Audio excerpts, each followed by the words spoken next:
సభాముఖంగా నేను వినయ మనస్కుడనై ప్రాధేయపూర్వకంగానే చెప్తున్నాను. అందరూ బాగుండాలి, అందులో మనం బాగుండాలి.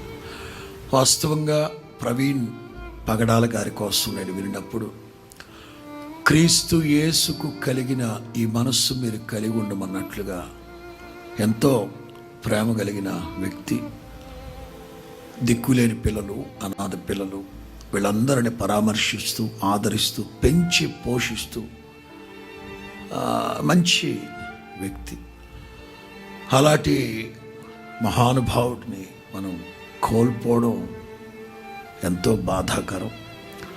ఇలాంటి దుర్ఘటనలు, దుశ్చర్యలు జరగకుండా క్రైస్తవ్యం అంతా ఇక మీదటైనా